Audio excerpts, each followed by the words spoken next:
Tara literally walked away from her marriage with a bag full of gold at the end of season 1 of Made in Heaven. And in that moment, the gold digger went from being the woman you look down on to the protagonist you root for.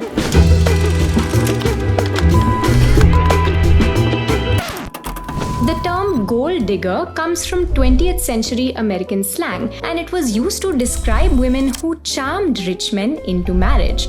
Snagging a rich man was one way of securing a financial future, which is why gold digging was looked down upon for being calculative. In Hindi cinema, the gold digger was usually a side character. Camilla from Kal Ho Na Ho had background music that literally went. Gold diggers were often ready to go to great lengths to marry rich, which is exactly what made them perfect villain material.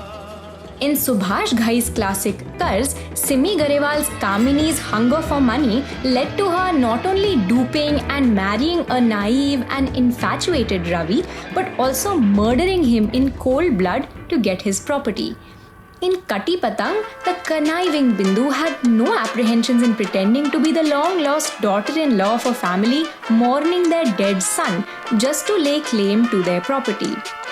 Most cinematic gold diggers have been written in a short, predictable arc.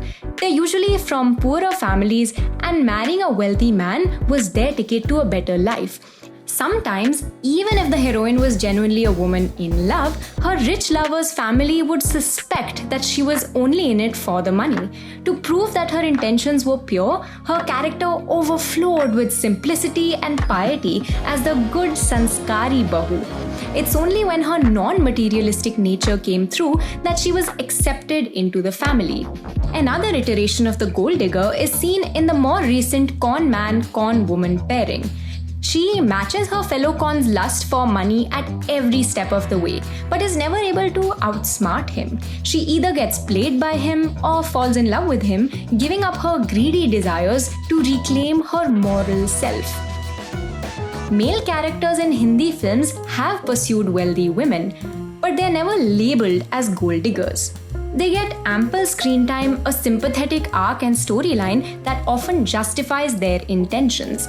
और हार कर जीतने वाले को बाजीगर कहते हैं. The gold digger, on the other hand, rarely receives the same kind of sympathy, but that's where Tara's character breaks the mold. Like the gold diggers we've seen and known before, not only does she chase a man for his money, she goes to great lengths to get him to marry her.